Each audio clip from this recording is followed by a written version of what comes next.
Assalamualaikum everyone. I am Hajra Arur. This year I appeared in NMD CAT 2021 and I scored 182 marks out of 210.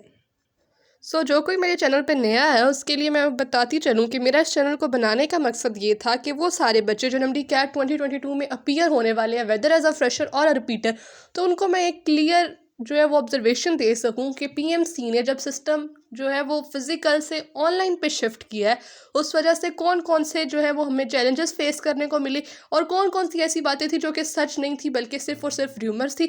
तो आपको उन तरह की सारी fake बातों से बचा के आपको एक ऑनेस्ट रिव्यू प्रोवाइड कर सकूँ NMD CAT 2021 के बारे में कि उसमें क्या हकीकत थी और अब आपको किस तरह से काम करना है in order to secure your admission in your dream medical college. अब इस वीडियो को स्टार्ट करते हैं और इन सारी के सारी मिस्टेक्स को वन बाय वन डिस्कस करते हैं।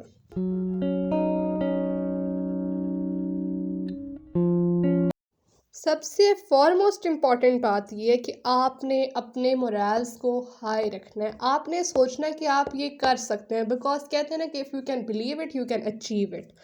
इसी तरह रिपीटर्स का जो सबसे बड़ा कंसर्न होता है वो ये होता है कि क्योंकि हमारे NMD CAT 2021 में मार्क्स नहीं आए तो इस साल भी हमारे मार्क्स नहीं आ सकते। फ्रेशर्स का कंसर्न ये होता है कि रिपीटर्स इतने अरसे से पढ़ रहे हैं तो उनके मार्क्स आ जाएंगे, हमारे नहीं आ सकते। अगर आपके FSC में कम मार्क्स हो तो भी आप डीमोटिवेटेड हो रहे होते हैं, या आपके आसपास कोई बहुत सारे लोग होते हैं जो आपको कह रहे होते हैं नहीं तुम जिस तरह कर रहे हो ये ठीक नहीं है, ये ठीक नहीं है। तो आपने इस तरह के टॉक्सिक लोगों की बातें भी नहीं सुननी।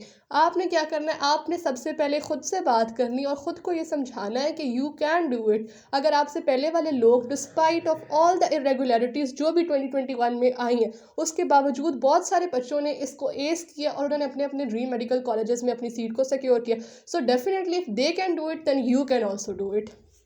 दूसरी बात ये कि you have to adjust your time table by yourself. It means you don't need to copy others. कुछ बच्चे क्या होते हैं, वो देखते हैं कि हमारे फलां सीनियर ने इस तरह से स्ट्रेटजी को फॉलो किया तो मुझे ब्लाइंडली उसको ट्रस्ट करके बस सब कुछ वही करना है। कुछ देखते हैं कि हमारे फलां बहन भाई ने ऐसे किया तो हमें भी बस उसी को कॉपी पेस्ट करना है। लेकिन आप ये रियलाइज़ करें कि हर बंदे की पर्सनैलिटी एक दूसरे से यूनिक है। हर बंदा एक ही प्लान को अप्लाई नहीं कर सकता। इवन कि कोई एक फार्मूला हर जगह जो है यूनिवर्सली एप्लीकेबल नहीं होता, उसकी भी कुछ लिमिटेशंस होती हैं। तो इसी तरह किसी भी प्लान को इम्प्लीमेंट करने से पहले देख लें कि वो आपके लिए हेल्पफुल है या नहीं।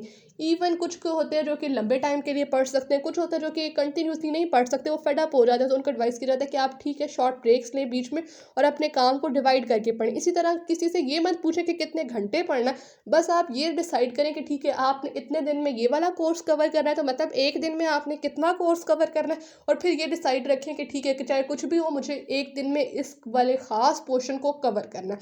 सो क्या करना है आपने इन छोटी छोटी बातों का ख्याल रखना है कि किसी को ब्लाइंडली ट्रस्ट नहीं करना, अपने बारे में सोचना है कि क्या सक्सेसफुल है। तीसरी बात यह है कि आपने अपने स्लीप आवर्स को एडजस्ट करना है। इसका मतलब ये है कि काफ़ी सारे लोग होते हैं, मेरे साथ भी कुछ बच्चे ऐसे थे जो दिन को भी पढ़ रहे हैं, रात को भी पढ़ रहे हैं और सारा सारा दिन वो पढ़ते रहते थे, जिसकी वजह से उनकी नींद पूरी नहीं होती थी। और होता क्या था कि वही चीज़ जो मैं अब 2 घंटे में कर सक रही हूँ, अगर मेरी नींद पूरी है तो मैं अगर उसको सारी रात जागती रहूँ, दिन भी जागती रहूँ, तो वो 2 घंटे वाली चीज़ मेरे से 5 घंटे ले लेगी। तो आप मुझे बताएं कि क्या मुझे रात जागने का कोई फ़ायदा हो रहा है इसमें मतलब ये है कि आपने स्मार्ट वर्क करना है। मैं ये नहीं कह रही कि आप 10 या 12 घंटे सो रहे हैं, मेरे कहने का ये मकसद है कि आप कम से कम दिन में 6 घंटे सो लिया करें और अपनी नींद को इतना ज़रूर रखें कि आपका दिमाग फ्रेश रहे हर टाइम पे। अगर आपका दिमाग सोया हुआ है और आप जाग के पढ़ रहे हैं तो उसका फ़ायदा नहीं है। इन शॉर्ट बहुत ज़्यादा भी नहीं सोना, लेकिन इतना ज़रूर ख्याल रखना है कि आपका माइंड फ्रेशन अप हो और वो कम्प्लीटली फंक्शनल स्टेट में हो। एग्जांपल ले लेते हैं कि अगर आप पहले 8 घंटे सो रहे हैं तो आप आहिस्ता आहिस्ता 7 घंटे पे आ जाएं या 6.5 घंटे पे आ जाएं, फिर आप कम करें और इवेंचुअली आप 5 घंटे भी सो लें तो इट्स इनफ। लेकिन ये भी नहीं है कि आप पूरे दिन में 2 घंटे सोएं और आप कह रहे हो कि भाई ठीक है मैं बहुत ज़्यादा एफर्ट करूँ, तो उस एफर्ट का फ़ायदा नहीं है, आप अपने ऊपर नुकसान कर रहे हैं अपना। और इतनी ज़्यादा स्ट्रगल के बावजूद आप नॉलेज को ग्रास्प भी नहीं कर पाएंगे और नुकसान हो जाएगा आपका। इसलिए आपने इस चीज़ का भी स्पेशल ख्याल रखना। एक और इम्पॉर्टेंट बात जो कि मैं सारे के सारे NMD CAT 2022 के एस्पिरेंट्स को एडवाइस करना चाहूँगी वो ये है कि PMC कभी भी अपने सिलेबस के साथ स्टिक करके नहीं रहना, चाहे वो 2020 के टेस्ट को उठा के देख लिया जाए या 2021 के टेस्ट को उठा के देख लिया जाए। तो एक बड़ी सिंसेयर और जेन्युइन एडवाइस आप लोगों को ये है कि एक्सटेंड योर सिलेबस। PMC के सिलेबस के साथ स्टिक करके मत रहें, उसका फ़ायदा नहीं है। क्यों? क्योंकि वो लोग जो सिलेबस आउटलाइन देते हैं ख़ुद उसको फॉलो नहीं करते। तो आपने क्या करना है, सबसे पहले सिलेबस आउटलाइन को ही पढ़ना है, क्योंकि ये ना हो कि आप बाकी फालतू के टॉपिक्स पढ़ते हैं और सिलेबस आउटलाइन ही मिस कर दो। तो पहले आपने पीएमसी के दिए हुए सिलेबस को कवर करना है, लेकिन उसके बाद आप अपनी कोशिश ज़रूर करें कि आप एक्स्ट्रा टॉपिक्स जो हैं उनको भी लाजमी कवर कर लें। It will really help you a lot. फिर बात आ जाती है कि मैक्सिमाइज़ योर प्रैक्टिस। बहुत सारे बच्चे मैंने ऐसे देखे हैं जो कि डिफरेंट बोर्ड्स की बुक्स को कंसल्ट कर रहे होते हैं, इवन कैम्ब्रिज की बुक्स भी पढ़ रहे होते हैं, लेकिन उनका फॉल्ट क्या होता है, वो प्रैक्टिस नहीं कर रहे होते। प्रैक्टिस करते हैं लेकिन ये कि बस एक आध जगह से प्रैक्टिस करनी है, इट्स इनफ। तो आपने ऐसा नहीं करना। आपने प्रैक्टिस के लिए डिफरेंट सोर्सेज को यूज़ करना है, डिफरेंट ऑनलाइन वेबसाइट्स को देखें, डिफरेंट बुक्स को कंसल्ट करें। उसके अलावा जो पीएमसी की तरफ से पेड प्रैक्टिस टेस्ट इशू किए जाते हैं, उनको किसी भी कॉस्ट पे आपने भूलना नहीं है, उनको लाजमी अटैम्प्ट करें। उनसे बहुत ज़्यादा एमसीक्यूज़ आए हुए थे, रिपीट हो रहे थे, तो इस दफ़ा भी पीएमसी ने अगर कोई पेड टेस्ट या कुछ भी इस तरह के प्रैक्टिस टेस्ट प्रोवाइड किए तो आप उसको लाजमी यूज़ करें। उसके अलावा जो बच्चे आपसे पहले टेस्ट दे के आ रहे होते हैं, आपने उनकी भी ये बातें सुननी है, और जो एमसीक्यूज़ वो बता रहे होते हैं वो डिफरेंट ऑनलाइन वेबसाइट्स पे लाइक एसकेएन अकेडमी या वाइस गॉट वेबसाइट है, इसके अलावा काफ़ी जगहों पे, काफ़ी डिफरेंट ग्रुप्स पे, सोशल मीडिया पे सर्कुलेट हो रहे होते हैं। तो आपने उनको पढ़ना है, उनके बारे में नॉलेज इकट्ठा करना है और उनको नॉलेज को ग्रास्प करने की पूरी कोशिश करनी है। Another useful piece of advice कि जैसे ही पीएमसी की रजिस्ट्रेशन स्टार्ट हो तो आप first come first serve basis पे जाके अपनी रजिस्ट्रेशन करा लें, क्योंकि बाद में आपको डेट्स भी इसी हिसाब से मिलती हैं।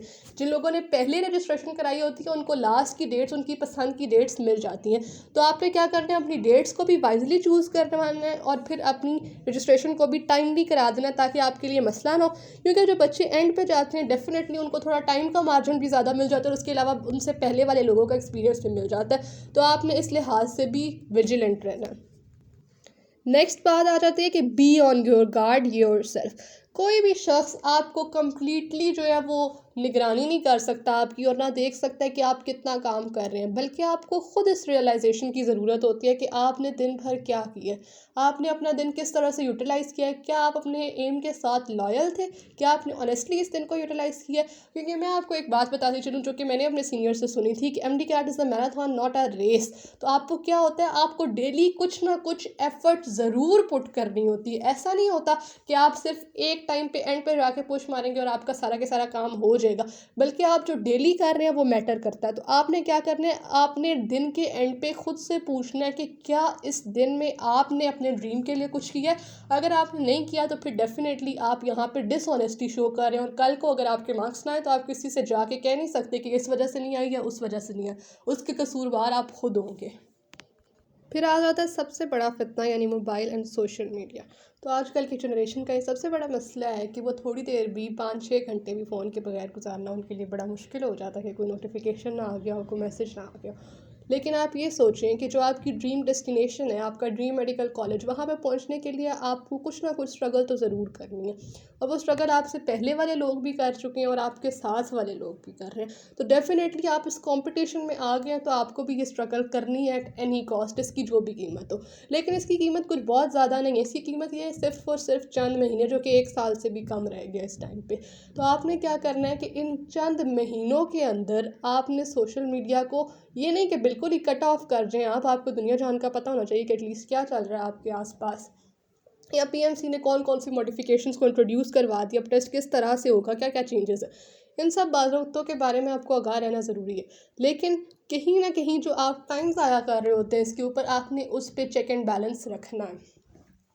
कहते हैं ना कि जब किसी चीज़ की कुछ कीमत नहीं होती तो उसकी कीमत आप होते हैं। तो इसी तरह ये जो फेसबुक एंड सोशल मीडिया आपको फ्री में प्रोवाइड किया गया, ऑलमोस्ट फ्री ऑफ कॉस्ट, तो अब इसकी कीमत क्या, आप आपका टाइम और आपकी ये जो सारा का सारा पैशन है वो इसकी कीमत है जो कि आप अदा कर रहे हैं। तो आपने क्या करना है, आपने इसके ऊपर चेक एंड बैलेंस रखना है और इसको कम से कम टाइम पे कट ऑफ करना है। लाइक आप 30 मिनट्स या 40 मिनट्स मैक्सिमम इसको यूज़ करें, ताकि आपको एटलीस्ट पता हो कि सराउंडिंग में क्या चल रहा है या फिर कौन कौन से चेंजेस आ रहे हैं सिलेबस में या फिर सिस्टम में, जो कुछ भी है। लेकिन फजूल में इसको यूज़ नहीं करना, सिर्फ कुछ टाइम है, सिर्फ और सिर्फ कुछ महीने, उसके बाद आपका जो दिल करे आप कर लें। Next thing is that you have to control your nerves even before the test and during the test. Before the test क्या होता है कि क्योंकि अब टेस्ट एक लंबे कोर्स ऑफ पीरियड तक एक्सटेंडेड होता है और सबका टेस्ट बारी बारी हो रहा होता है, इसलिए जो लोग आपसे पहले टेस्ट दे के आ रहे होते हैं उनकी कोई भी झूठी सच्ची बात सोशल मीडिया पे सर्कुलेट हो रही होती है और आप उसको मानना शुरू कर देते हैं। तो आपने ऐसे नहीं करना, पहले बात की तस्दीक करनी है, और इन केस कि अगर आप उसको तस्दीक नहीं भी कर सकते तो उसके पॉजिटिव एक्सपीरियंसेस को ज़रूर ग्रास्प कर लेने की। लाइक वो कह रहा है कि ठीक है, जैसे हमें पता चला था कि पॉलीमर्स के चैप्टर से आ रहा है केमिस्ट्री में, लेकिन वो पीएमसी के सिलेबस में नहीं है, तो हमें चाहिए था कि हम पीएमसी के सिलेबस के बाहर जाके भी पॉलीमर्स को पढ़ लें, जो कि हमने पढ़ा। तो इसी तरह आपको जो भी पॉजिटिव चीज़ सीखने को मिले आप उसको ज़रूर यूटिलाइज़ करें, लेकिन नेगेटिव चीज़ों से इज्तनाब करें और उनसे दूर रहें, ख़ुद को डीमोरलाइज ना होने दें, बल्कि अपने अल्लाह से यकीन जो है रखें, अल्लाह ताला से बात करें, तहज्जुद पढ़ें, नमाज़ पढ़ें और इस बात पे कंप्लीट फेथ रखें कि आपकी मेहनत का सिला अल्लाह ताला आपको ज़रूर देगा, क्योंकि वह इन्ना लैसल इंसान इल्ला मा सअ, बेशक इंसान को वही कुछ मिलेगा जिसके लिए वो कोशिश करेगा। और आप जब भी कोशिश करें ना, उसके बावजूद अल्लाह से कहें कि अल्लाह ताला मुझे नहीं पता कि मेरी कोशिश बेस्ट है या नहीं, लेकिन मैंने अपनी तरफ से अपना मैक्सिमम कर लिया। अब आप मेरी सारी की सारी गलतियों को इग्नोर कर दें और आप अपनी शान और शायान के मुताबिक अपनी रहमत के समंदर को देख के उसके अकॉर्डिंग मुझे नवाजें, मेरी औकात को मत देखिएगा। और अल्लाह ताला से उम्मीद रखें कि आपने उससे मांगा है तो वो आपको अता करेगा, क्योंकि आखिर वो आपको 70 माओ से ज़्यादा प्यार करता है। आप अल्लाह ताला से जितना ज़्यादा स्ट्रॉन्ग यकीन रखेंगे और जितना ज़्यादा उसके करीब होते जाएंगे, उतना ज़्यादा आप एंजाइटी और पैनिक से दूर हो जाएंगे और ह्यूमर्स उतना कम आपको टारगेट करेंगे। फिर आती है ड्यूरिंग टेस्ट की बात। तो टेस्ट के दौरान भी आपने अपनी नफ्स को कंट्रोल रखना है और आपने ये नहीं सोचना कि अगर आपके 5 या 10 एमसीक्यूज़ आपको नहीं आ रहे तो अब आप क्या करेंगे, तो आपका सारा टेस्ट ख़राब होगा। अगर आपको 5-10 नहीं आ रहे तो उसके अलावा भी अभी आपके पास 200-205 एमसीक्यूज़ हैं जिनको सॉल्व करने के बाद आप एक अच्छे मेडिकल कॉलेज में पहुंच सकते हैं। तो इसलिए जो नहीं आता उसको छोड़ें और जो आता है पहले उसको आराम से और पीसफुली अटैम्प्ट कर लें। आई वुड रिकमेंड यू कि आप स्किप का ऑप्शन लाजमी ज़रूर करें। बहुत सारे बच्चे जो है ना वो स्किप के ऑप्शन को यूटिलाइज़ नहीं करते, जिस वजह से वो बहुत ज़्यादा टाइम एक ही एमसीक्यूज़ पे वेस्ट कर देते हैं और इन पे उनके पास टाइम कम बचता है, जिसकी वजह से पैनिक क्रिएट होता है और उनका सारा के सारा टेस्ट ख़राब हो जाता है। अब एक बात आती है कि आपके दिमाग में एक क्लियर स्ट्रेटजी हो कि आपने कैसे प्रिपेयर करना है, आपको पता हो कि आपने कौन से बोर्ड्स की बुक्स को यूटिलाइज करना है, आपने कहाँ से प्रैक्टिस करनी है और आपने एंड पे जाके कहाँ के एफएलपी सॉल्व करनी है और कब तक आपने एक दफ़ा कंप्लीट कर लेना, फिर आपने सेकंड टाइम रिवीजन करनी है, फिर आपने थर्ड टाइम रिवाइज करना है। नोट्स आप बना रहे हैं, आपको इसको किस टाइम पे पढ़ना है, आपने अपने टाइम को मैनेज किया हो, आपका डेली का शेड्यूल जो है वो बना हुआ हो।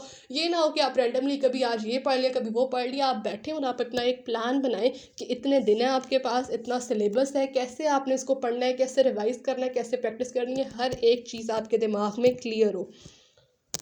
एक बात जिसके ऊपर बच्चे परेशान हो जाते हैं और अपना सब कुछ गवा के बैठ जाते हैं कि ठीक है हमसे नहीं होता है, इस साल हम नहीं कर सकते, स्पेशली फ्रेशर्स ये करते हैं। वो क्या होता है कि आपके मार्क्स अगर इंटरनल्स में नहीं आ रहे, आपके मार्क्स एकेडमी के टेस्ट में नहीं आ रहे या ऑनलाइन आप किसी भी सोर्स को यूज़ कर रहे हैं, वहाँ पे आपके मार्क्स नहीं आ रहे तो दे रियली डजंट मैटर। आपने क्या करना है, आपने सिर्फ वहाँ से सबक सीखना है कि जो मिस्टेक आपने एक दफ़ा कर दी, you don't have to repeat that mistake. Otherwise आपने कुछ भी देखा है, आपको लगता है कि ठीक है आपसे गलत हो गया, तो डीमोरलाइज नहीं होना, बल्कि उसको अपनी स्ट्रेंथ बनाना है, उस पर काम करना है और एट द एंड जाके उसी की वजह से आपके मार्क्स इंप्रूव होंगे। So don't be demotivated, just stick to your passion and realise कि जो गलती एक दफ़ा हुई है आपने उसको दोबारा नहीं करना।